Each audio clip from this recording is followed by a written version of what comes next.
MP फौज में new admission शुरू हो चुके हैं, लेकिन एक छोटी सी गलती आपका फॉर्म रिजेक्ट करा सकती है। इसलिए फॉर्म भरने से पहले ये वीडियो पूरा जरूर देखें। नमस्कार दोस्तों, स्वागत है आपका स्काईटेक में। अगर आप एमपी फौज यूनिवर्सिटी में नया एडमिशन लेना चाहते हैं और आपको समझ नहीं आ रहा है कि रजिस्ट्रेशन कैसे करें, कौन कौन से डॉक्यूमेंट लगेंगे, फीस कितनी होगी और फॉर्म भरते समय गलती से कैसे बचें, तो ये वीडियो आपके लिए है। इस वीडियो में मैं आपको मोबाइल से स्टेप बाय स्टेप पूरा एडमिशन प्रोसेस दिखाऊंगा। वीडियो को अंत तक जरूर देखें, क्योंकि बीच में मैं कुछ ऐसी जरूरी बातें भी बताऊंगा जिनकी वजह से कई छात्र का फॉर्म रिजेक्ट हो जाता है। तो चलिए दोस्तों, आज की इस वीडियो को बिना टाइम वेस्ट के शुरू करते हैं।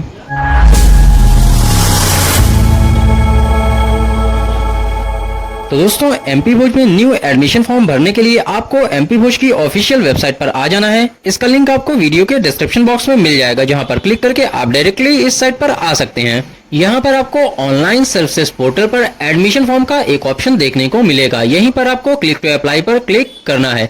जैसे ही आप इस पर क्लिक करते हैं, यहाँ पे आपको सर्विसेज नेम देखने को मिलती है। दोस्तों, यहाँ पे आप स्क्रॉल डाउन करके नीचे आते हैं तो यहाँ पे आप देख सकते हैं admission form UG PG diploma certificate professional course session June July 2026-27।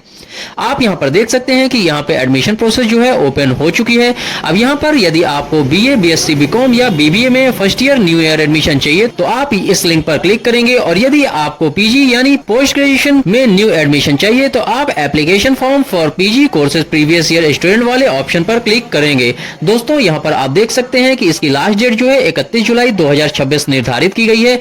अब यहाँ पे आपको यूजी या पीजी जो भी फॉर्म भरना है उस लिंक के ऊपर आपको क्लिक कर देना है। जैसे कि मैं यहाँ पर बीए, बीएससी, बीकॉम में से यूजी का फॉर्म भर रहा हूँ तो इस वाले लिंक पर क्लिक कर दूंगा। यहाँ पे आपको इस पर क्लिक कर देना है। जैसे ही आप इस पर क्लिक करेंगे, एक न्यू विंडो ओपन होगी। यहाँ पे आप देख सकते हैं एडमिशन फॉर्म एनईपी जून जुलाई 2026-27। अब यहाँ पर आपको लैंग्वेज सेलेक्ट करने का ऑप्शन दे रहा है। तो दोस्तों, आप इस डैशबोर्ड को इंग्लिश में देखना चाहते हैं या हिंदी में, यहाँ पे आप इसे सिलेक्ट करके चेंज कर सकते हैं।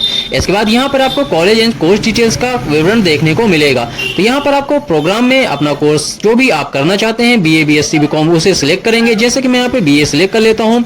इसके बाद ब्रांच में आप आर्ट्स सिलेक्ट करेंगे। यहाँ पर आप जो भी कोर्स सिलेक्ट करेंगे उसके अकॉर्डिंग यहाँ पे ब्रांच जो है चेंज हो जाएगी। इसके बाद प्रोग्राम एलिजिबिलिटी में आप यहाँ पे 10+2 वाला ऑप्शन चूज करेंगे। रीजनल सेंटर पे आप कहाँ एडमिशन लेना चाहते हैं उसे चूज करेंगे। इसके बाद जिस जिले को आप चूज करेंगे उसी का स्टडी सेंटर नेम यहाँ पे आ जाएगा। तो दोस्तों, यहाँ पे कई सारे सेंटर हैं। यहाँ पे आपको जिस भी सेंटर में एडमिशन लेना है उसे सिलेक्ट कर लेना है। इसके बाद यहाँ पे आपसे पूछा जा रहा है कि आप भोज यूनिवर्सिटी से बिलोंग करते हैं या नहीं, तो यहाँ पे आपको नो वाला ऑप्शन सिलेक्ट करना है, और यदि आप बिलोंग करते हैं तो यस वाला ऑप्शन सिलेक्ट करेंगे। इसके बाद यहाँ पे आपको सब्जेक्ट चूज करना होगा। सब्जेक्ट 1 में आपको मेजर सब्जेक्ट चूज करना है। जो भी आपको मेजर सब्जेक्ट लेना है उसे आप यहाँ पे चूज करेंगे। इसके बाद सब्जेक्ट 2 में आप माइनर सब्जेक्ट चूज करेंगे। जो भी माइनर सब्जेक्ट आप लेना चाहते हैं उसे यहाँ पे चूज करेंगे। इसके बाद सब्जेक्ट 3 में आपको ओपन इलेक्टिव सब्जेक्ट चूज करना होगा। तो दोस्तों, आप यहाँ पे सारे सब्जेक्ट चूज कर लेंगे। इसके बाद प्रीवियस क्वालिफिकेशन डिटेल्स यहाँ पे आपको फिल करना है। यहाँ पे आपको एग्जाम पास पर 12th क्लास यहाँ पे सिलेक्ट करेंगे। यहाँ पे सिलेक्ट यूनिवर्सिटी ऑब्लिक बोर्ड पर आपने 12th कौन सी बोर्ड से कंप्लीट किया है उसे यहाँ पे सिलेक्ट करेंगे। यदि आपने एमपीबीएससी से किया है तो आप यहाँ पर एमपीबीएससी वाला ऑप्शन सिलेक्ट करेंगे, और यदि आपने ओपन से किया है तो यहाँ पे ओपन वाला ऑप्शन सिलेक्ट करेंगे। इसके बाद यहाँ पे आप देख सकते हैं you have selected MP board, तो यहाँ पे आपको ओके कर देना है। इसके बाद यहाँ पे आपको अपना 12th क्लास का रोल नंबर फिल करना है। यहाँ पे आपको 12th क्लास का ईयर, जिस ईयर में आप पास आउट हुए हैं उसे यहाँ पे सिलेक्ट करेंगे। इसके बाद वेरीफाई वाले ऑप्शन पर क्लिक करेंगे। जैसे ही आप वेरीफाई वाले ऑप्शन पर क्लिक करेंगे, यहाँ पे आपका मैक्सिमम मार्क्स और यहाँ पे आपका मार्क्स ऑप्शन ऑटोमेटिक फिल हो जाएगा। इसके बाद यहाँ पे आपको सेल्फ लर्निंग मटेरियल चाहिए या नहीं, तो यहाँ पे आप यस वाला ऑप्शन चूज करेंगे। यहाँ पे आपको एग्जामिनेशन का मीडियम चूज करना होगा कि आप अपना एग्जाम हिंदी में देना चाहते हैं या फिर इंग्लिश में। इसके बाद यहाँ पे आपको अपनी एबीसी आईडी फिल करनी है। यहाँ पे आपको अपना डिस्टेंस यानी डीबी आईडी यहाँ पे फिल करना है। इसके बाद यहाँ पे आपको अपना anti ragging reference ID fill करना है। दोस्तों, यदि आपको नहीं पता कि एबीसी आईडी, डीबी आईडी और एंटी रैगिंग कैसे बनाना है, तो इसके लिए मैंने अलग से एक वीडियो बनाया हुआ है जिसमें मैंने तीनों टॉपिक को कवर किया हुआ है। आप उस वीडियो को देख सकते हैं। इसका लिंक आपको वीडियो के डिस्क्रिप्शन बॉक्स में भी मिल जाएगा। इसके बाद यहाँ पे आपको पर्सनल डिटेल्स फिल करनी होगी। यहाँ पे आपको अपना फर्स्ट और मिडिल नेम फिल करना है। इसके बाद यहाँ पे आपको अपना लास्ट नेम फिल करना है। नेम इन हिंदी में आपको अपना नाम यहाँ पे हिंदी में फिल करना है। हिंदी में फिल करने के लिए आप गूगल ट्रांसलेटर का यूज कर सकते हैं। इसके बाद यहाँ पे आपको डेट ऑफ बर्थ फिल करना है। इसके बाद यहाँ पे आपको अपना जेंडर सिलेक्ट करना है, मेल फीमेल या ट्रांसजेंडर। इसके बाद मैरिटल स्टेटस पर आप मैरिड हैं या अनमैरिड उसे सिलेक्ट करेंगे। फादर ऑब्लिक गार्जियन नेम पर आप अपने पिता का नाम यहाँ फिल करेंगे। और यदि आप महिला हैं और आपकी शादी हो चुकी है तो यहाँ पे आपको हस्बैंड नाम का ऑप्शन भी दिया गया है। इसके बाद यहाँ यदि आप महिला हैं तो यहाँ पे आपसे पूछा जाएगा कि आप अपनी मार्कशीट में हस्बैंड का नाम चाहते हैं या फिर फादर का, तो उसे आप यहाँ पे सिलेक्ट करेंगे।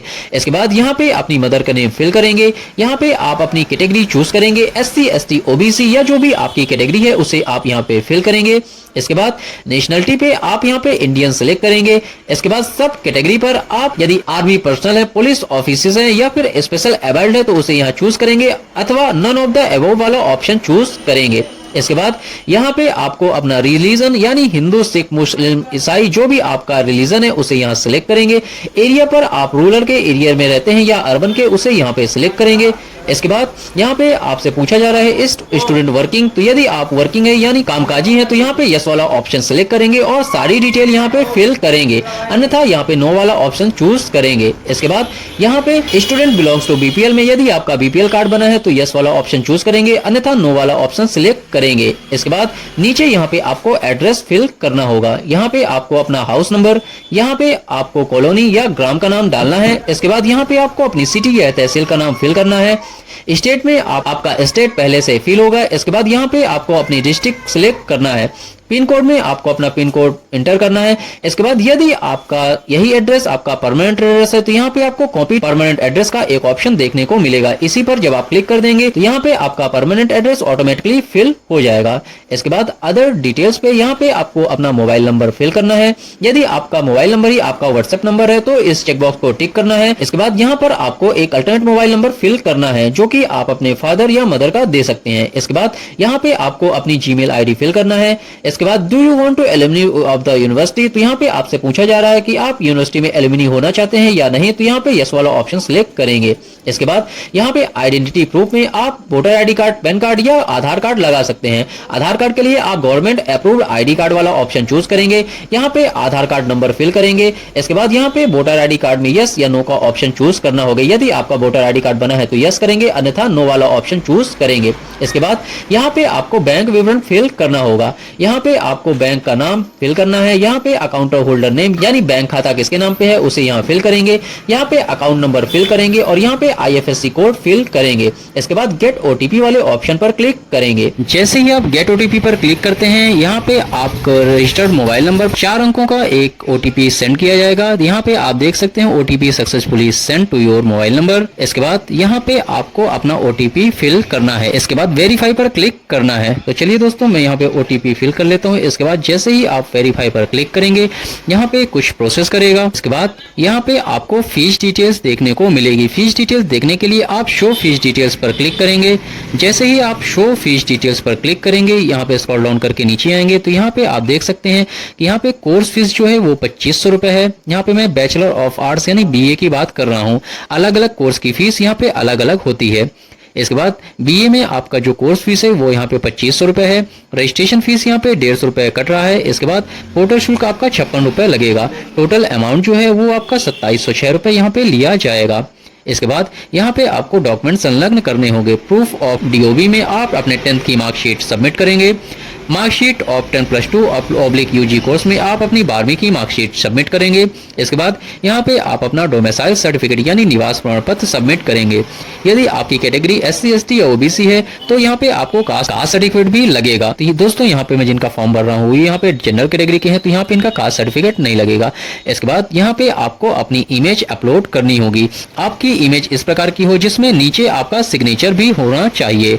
यहाँ पे आप देख सकते हैं अपलोड इमेज विद सिग्नेचर। तो आपको इस प्रकार की एक इमेज बना लेनी है। इसके बाद अपलोड इमेज पर आप क्लिक करेंगे। यहाँ पे आपका जो इमेज है वो JPEG, JPG, GIF या PNG फॉर्मेट में होना चाहिए और इसकी साइज जो है मैक्सिमम 200 KB होनी चाहिए। यानी आपकी इमेज जो है 200 KB से कम का होना चाहिए।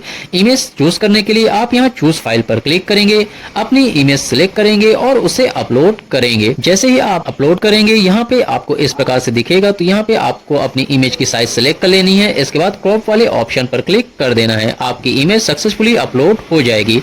इसके बाद यहाँ पे आपको अपनी फाइनल मार्कशीट जो कि जेपीजी फॉर्मेट में होनी चाहिए और इसकी मैक्सिमम साइज जो है यहाँ पे 200 KB की होनी चाहिए, इसे अपलोड करेंगे।